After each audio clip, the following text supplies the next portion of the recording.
Let's stack the deck even further to your advantage. There's a clear-cut hierarchy of physical environments that are more conducive to good listening and less conducive. The best is always going to be one-on-one in the same room, two people sitting down, no desk, no table, nothing in between them, and they can just look at each other. And you can really look and listen to that person. That's always going to be the best situation. The next best, a group of people. You perhaps have a boss, a colleague, an associate speaking. Other people are in the room, but you can clearly see the person, hear the person. There are not a lot of other things distracting. Then it starts going down quickly. I would put a Skype video, a Zoom, a live webinar where you can actually see someone's face as the next best thing, certainly ahead of just a telephone call. Then there's a telephone call. Last on the list is probably an email, or for millennials, a voicemail, since young people don't like to listen to voicemail. So always try to do everything you can to increase your odds. Here's one technique I do. You're going to call this, nerdy and weird, but anytime I have to go to a meeting, a conference where there's a speaker, a presenter, I try to go sit on the front row. Typically, unless you're at a rock concert, the front row is the last place most people sit. They're expecting the speaker to be boring, so they want to sit in the back row so they can multitask and check email and leave early.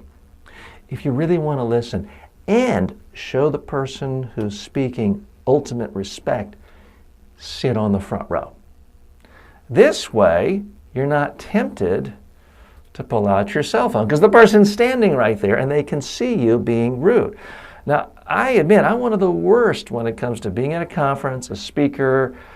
I don't deem it critically important to my business, and I'm pulling out my cell phone. So I want to offer you full disclosure. I'm guilty of this too.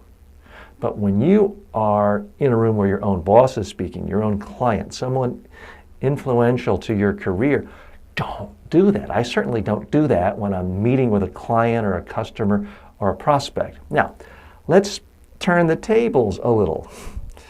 You're the one speaking and you want people to listen to you. Get rid of the tables. Take that table, throw it away.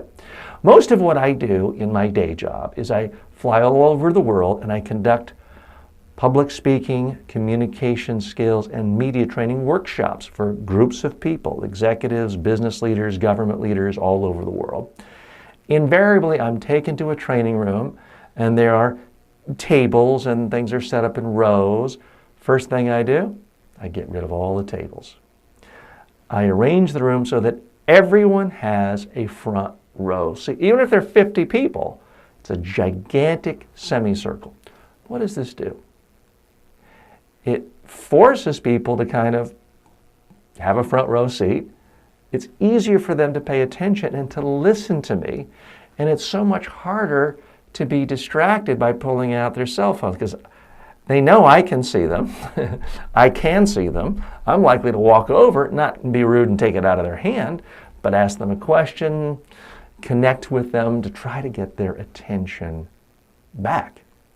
So that's something you can do if you're trying to increase your odds of people listening to you. But again, when you're just listening to someone, try to get the best seat in the room, and that's typically the one nobody else wants, right in the middle in the front.